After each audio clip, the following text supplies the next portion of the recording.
जी अस्सलाम वालेकुम। यासीन आपके साथ हाजिर है मॉर्निंग ब्रीफिंग में। आज इस हफ्ते का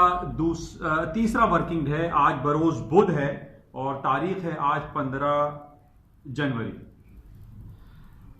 जैसे कि ये डेली बेसिस पे आपके साथ एक मॉर्निंग ब्रीफिंग का सिलसिला जारी रखा गया है यूट्यूब चैनल के थ्रू, जिसका नाम है an eye on market by Yasin. तो सबसे पहले मैं आपसे ये कहूंगा कि इस यूट्यूब चैनल को अगर अभी तक आपने सब्सक्राइब नहीं किया है तो प्लीज़ इसको सब्सक्राइब का बटन दबाइए। अगर आपको अच्छा लगे तो इसको लाइक और शेयर भी कीजिए, और इसके साथ एक बेल आइकन होता है, वो बेल भी आप दबा दीजिए ताकि आपको डेली बेसिस पे वो तमाम मामलात के बारे में आगाही हो सके जो अराउंड द वर्ल्ड पूरी दुनिया में इस वक्त हो रही होती हैं।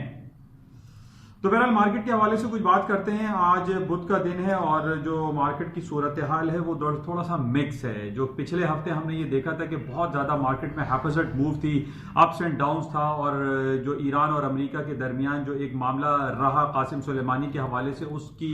बेसिस पे पिछले हफ्ते बहुत ज़्यादा मार्केट वोलेटाइल थी, अप्स एंड डाउन्स बहुत ज़्यादा थे, चाहे वो स्टॉक मार्केट हो, करेंसी मार्केट हो, या गोल्ड सिल्वर या प्रेशियस मेटल के दूसरे आइटम मौजूद हों, या इवन के जो क्रूड ऑयल की प्राइसेस है उसमें बहुत ज्यादा 8 से 10 डॉलर की मार्केट की मूव रही।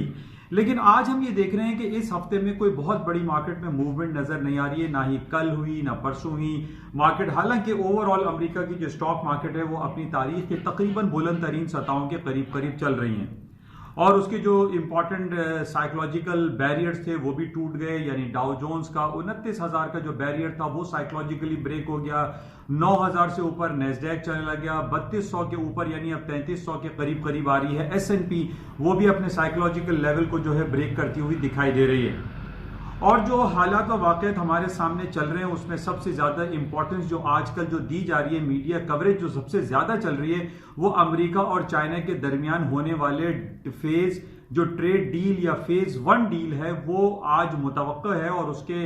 गिर्द मार्केट घूम रही है। और ये कहा जा रहा है कि अमेरिका और चाइना के दरमियान ये ट्रेड डील या फेज 1 पे साइन होने के बावजूद अमेरिका नवंबर तक, यानी नवंबर में जो उनके 2020 के सदारती इलेक्शन है उस वक्त तक वो बरकरार रहेगी। लेकिन ये खबर कहीं कंफर्म मुझे होती हुई दिखाई नहीं दी।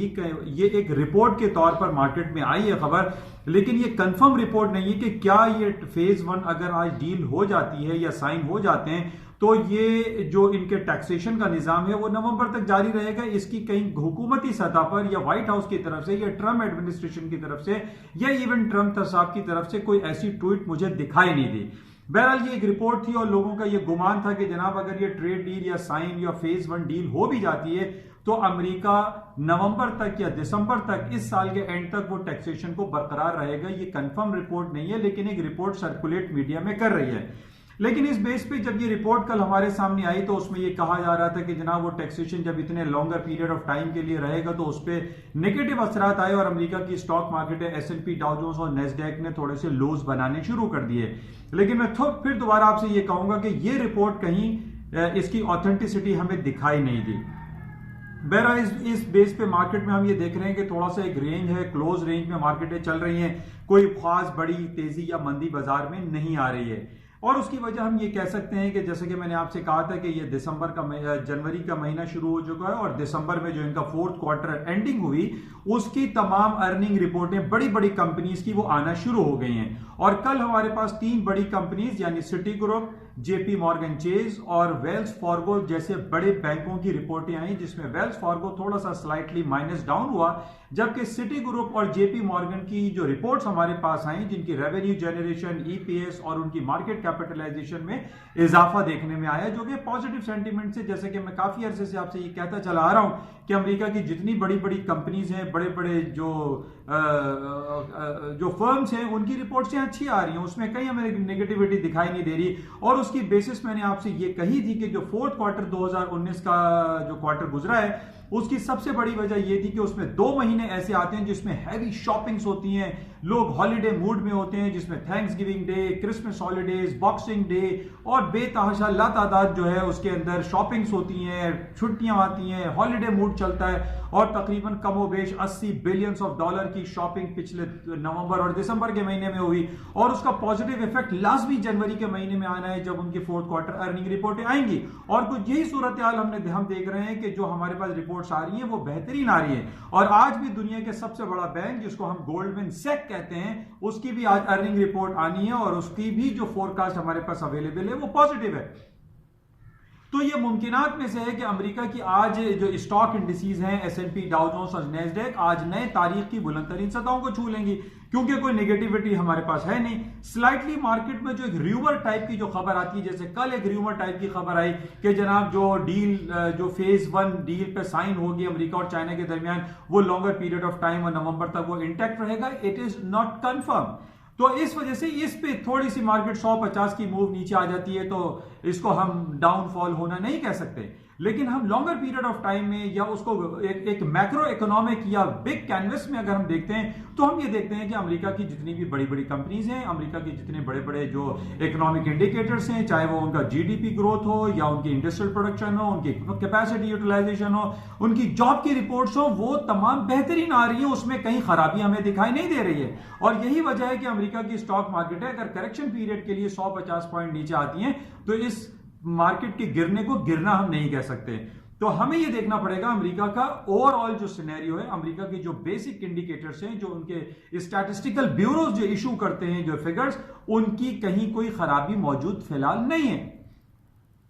अच्छा, इसके साथ ही आज बहरहाल गोल्डमैन सैक की हम रिपोर्ट देखेंगे और उस पर क्या सूरत हालात होती है। बहरहाल जहां तक हम बात करते हैं, जो प्रेशियस मेटल है, गोल्ड, सिल्वर, पैलेडियम, प्लेटिनम में सबसे सरे फहरिस्त आज हमें दिखाई दे रहा है जिसने अपने $2200 के साइकोलॉजिकल बैरियर को तोड़ दिया है, और वो है पैलेडियम। मैं काफी अरसे से आपसे ये कहता चला आ रहा हूं कि जनाब पैलेडियम जो प्रीशियस मेटल है, इसकी मांग में इजाफा रोज बरोज होता चला जा रहा है, और सिर्फ वो ज्वेलरी आइटम में नहीं बल्कि एक बहुत बड़ी इंडस्ट्री जो पूरी दुनिया में उसको इन्हिसार करती है, दैट इज ऑटोमोबाइल सेक्टर। जो सेक्टर है ऑटोमोबाइल सेक्टर, उसके अंदर पैलेडियम का इस्तेमाल बढ़ता चला जा रहा है। और उसके बढ़ने की जो वजूहत बयान की जा रही है वो ऑटोमोबाइल जो ऑटो कैटलिस्ट के तौर पे, यानी हमने पिछले दिनों ये देखा था कि जर्मनी की एक बड़ी कंपनी जिसको हम वॉक्सवैगन जानते हैं, उसके ऊपर एक केस हुआ कि जनाब उसमें से गाड़ी में से जो पेट्रोल का या गाड़ी का जो धुआं निकलता है, उस धुएं में से एक जहरीली गैस निकल रही है जो इंसानी सेहत के लिए मुज़र है। उसके बेसिस पे उनके ऊपर केस हुआ और फिर यह बात तय हुई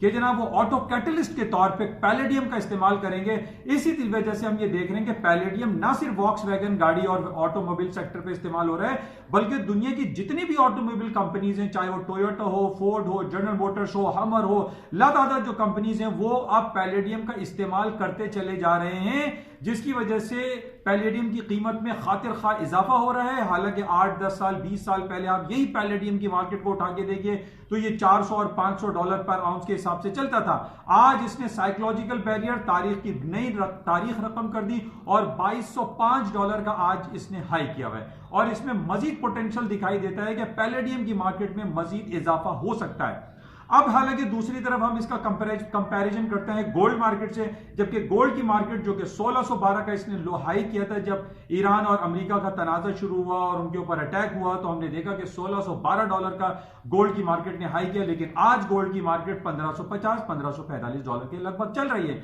इसको कंपैरिजन में हम पैलेडियम के अकॉर्डिंगली नहीं ले सकते, क्योंकि पैलेडियम का इस्तेमाल किसी और सेक्टर में इस्तेमाल होता है, उसको प्रीशियस मेटल के तौर पर तो है, लेकिन उसकी ज्वेलरी आइटम इतने ज्यादा नहीं बनते जितना हमारे पाकिस्तान, इंडिया और जो सब कॉन्टिनेंट में हमारे यहाँ जो एक कल्चरल वैल्यू है गोल्ड का, जिसमें इंडिया को कहा जाता है कि दुनिया में सबसे ज्यादा जो कल्चरल वैल्यूज के तौर पर या शादी ब्याह और तकरीबात में जो इस्तेमाल होता है, that is gold. Gold jewellery इस्तेमाल होती है, और जिसकी वजह से हम देखते हैं इंडिया में इस्तेमाल है, पाकिस्तान है, बांग्लादेश है, भूटान है, नेपाल है, यहां पर गोल्ड का बहुत ज्यादा इस्तेमाल है। हालांकि other part of the country जो है, जो यूरोप है, जो अमेरिका है, वहां पर गोल्ड की ज्वेलरी इतनी ज्यादा इस्तेमाल नहीं की जाती। इसी वजह से हम ये चेक में रखते हैं कि पाकिस्तान, इंडिया और ये सब कॉन्टिनेंट में गोल्ड की जो डिमांड है इसमें कहां तक इजाफा होता है। बहरहाल अभी अगले महीने से हमारे पास चाइना में भी छुट्टियां आ रही हैं, वहां पर जो सेलिब्रेशन होती है, एक एक महीने तक छुट्टी होती है, उसमें भी लोग गोल्ड की जो इस्तेमाल है वो होता है। उसकी छुट्टियां अभी अनाउंस होने वाली हैं, लॉन्गर पीरियड ऑफ टाइम के लिए चाइना में छुट्टी आ रही है और उसमें यह कहा जाता है कि ज्वेलरी गोल्ड का ज्यादा इस्तेमाल होता है, लोग एक दूसरे को गिफ्ट, तोहफे, तोहफे देते हैं, तो गोल्ड की कीमतों में खातिर खा इजाफा हो सकता है। अभी मैं सिर्फ आपको इस बेसिस पे ये कह रहा हूं कि जैसे 1545 का लेवल मैंने आपसे कहा था, अगर मार्केट 1545 से ऊपर गोल्ड की रहती है तो then the market will go up on the basis of ये कि जनाब चाइना में छुट्टी हो रही है, वहां पे तोहफे तोहफे का सिलसिला शुरू हो जाएगा, इस बेसिस पे गोल्ड की कीमतों में इजाफा हो सकता है और जो जियोपॉलिटिकल सिचुएशन नेगेटिव चल रही है इस बेस पे भी गोल्ड की कीमतों में इजाफा हो सकता है। बहरहाल 1545 या 1540 या 1535 का इसने जो लो किया, इसके नीचे के स्टॉप प्लेस करके गोल्ड में बाइंग अपॉर्चुनिटी अभी भी की जा सकती है। अच्छा, इसके साथ ही हम जो और दूसरी जो खबरें देख रहे हैं, अमेरिका की स्टॉक मार्केट के जो ऊपर जाने की जो वजूहात पिछले दिनों 2 दिन से हमारे पास ये खबर चल रही थी कि दुनिया की चौथी बड़ी कंपनी बनने जा रही है, दैट इज अल्फाबेट गूगल, जिसको हम गूगल के नाम पे ज्यादा जानते हैं। वो $1 ट्रिलियन यानी 1000 बिलियंस ऑफ डॉलर की मार्केट कैपिटलाइजेशन को टच करने जा रहा था। कल इसका जो परसों का जो डे बिफोर यस्टरडे था 994 तक ये पहुंच गया, लेकिन कल मार्केट थोड़ी सी डाउन हुई थी तो 986 बिलियंस ऑफ डॉलर पे इसकी मार्केट कैपिटलाइजेशन खड़ी हुई है। लेकिन जो हमारे पास खबरें आ रही हैं, जैसे आज जेपी मॉर्गन, आज गोल्डमैन सैक की रिपोर्ट है, इन बेसिस पे हम ये कह सकते हैं कि गोल्डमैन सैक के रिपोर्ट आने के बाद स्टॉक मार्केटों में और तेजी आ सकती है और माइट पॉसिबल कि जो कंप्यूटर सेक्टर है या मोबाइल सेक्टर है उसकी कीमतों में इजाफा होगा, तो गूगल और अल्फाबेट गूगल भी एक $1 ट्रिलियन के क्लब में शामिल हो सकती है और इसके शामिल होने के बाद स्टॉक मार्केटों में तेजी आ सकती है। ये बिल्कुल वैसे ही होता है जो पिछले हफ्ते हमने ये देखा था कि एप्पल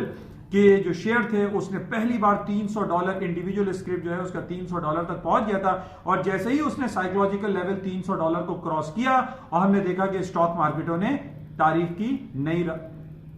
बुलंदियों को छू लिया। बहरहाल इसको आज हम ये देखेंगे और इसके साथ ही थोड़ी बात आज हम करते हैं ख़ासतौर पे पाकिस्तान में मौसम सरमा बहुत ज़्यादा शिद्दत अख्तियार कर गया है। जो हमारे नॉर्दर्न एरियाज़ हैं, कश्मीर और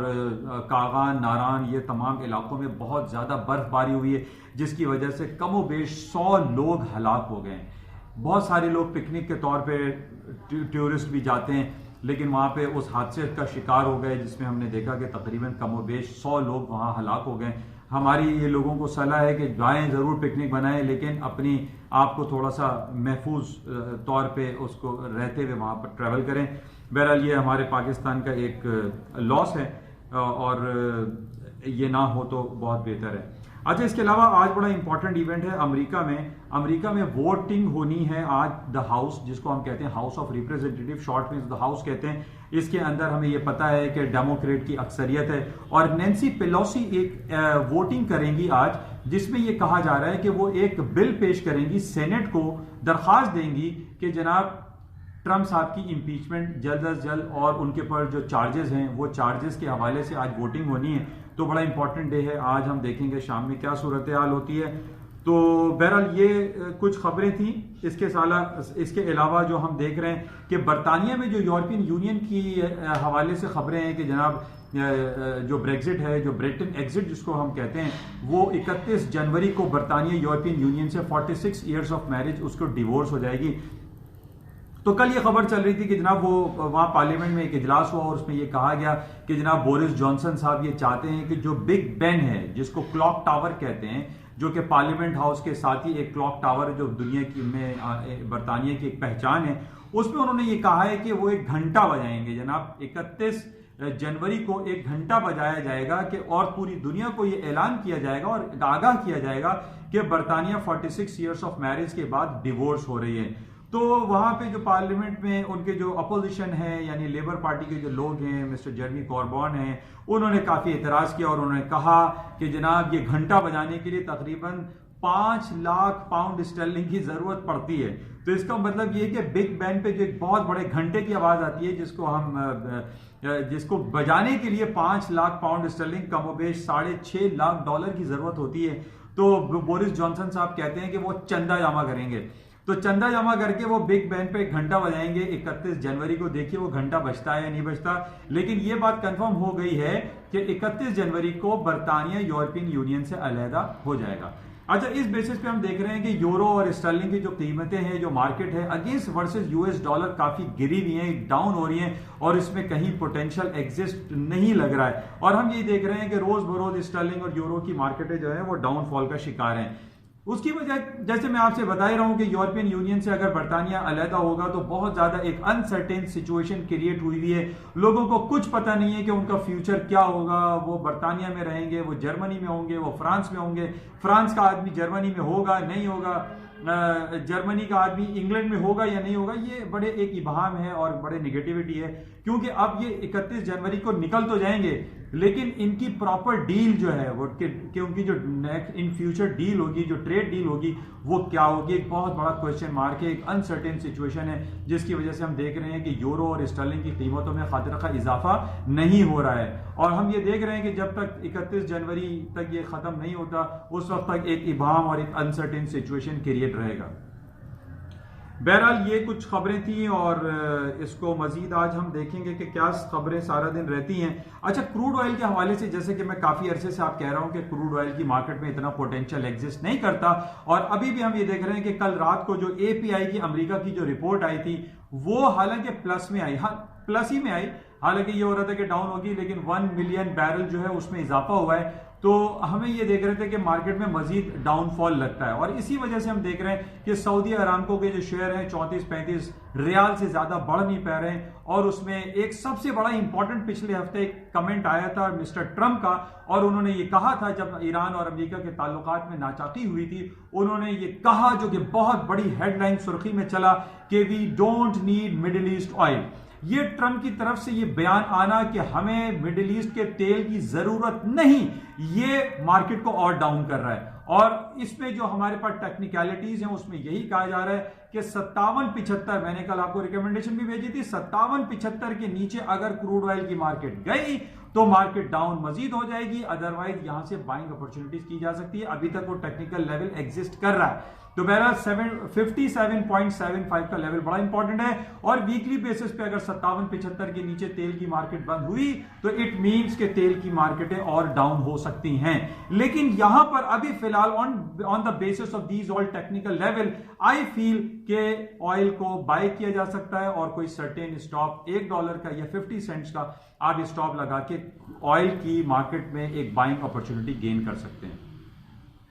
बहरहाल ये आज तक की सारा दिन की सारा सूरत हाल है, और जो चीदा खबरें थी वो मैंने आपके साथ शेयर की हैं। सारा दिन देखेंगे इंशाल्लाह आज मार्केट में क्या सूरत हाल रहती है। लेकिन सबसे इंपॉर्टेंट इवेंट हमारे पास यही रहेगा जो नैन्सी पेलोसी आज द हाउस ऑफ रिप्रेजेंटेटिव में एक बिल पेश करेंगी कि सेनेट में वो चार्जेस भेजेंगी कि आया ट्रंप साहब के ऊपर जो चार्जेस हैं उनके बेसिस पे वहां पर वोटिंग करवानी चाहिए या नहीं करवानी चाहिए। बहरहाल इस हवाले से और भी जो खबरें आएंगी वो आपके साथ शेयर की जाएंगी। जाते हुए मैं आपसे दोबारा ये कहूंगा कि इस YouTube चैनल को अगर अभी तक आपने सब्सक्राइब नहीं किया है तो प्लीज सब्सक्राइब करें, और अच्छा लगे तो शेयर और लाइक भी करें with bell icon. Thank you.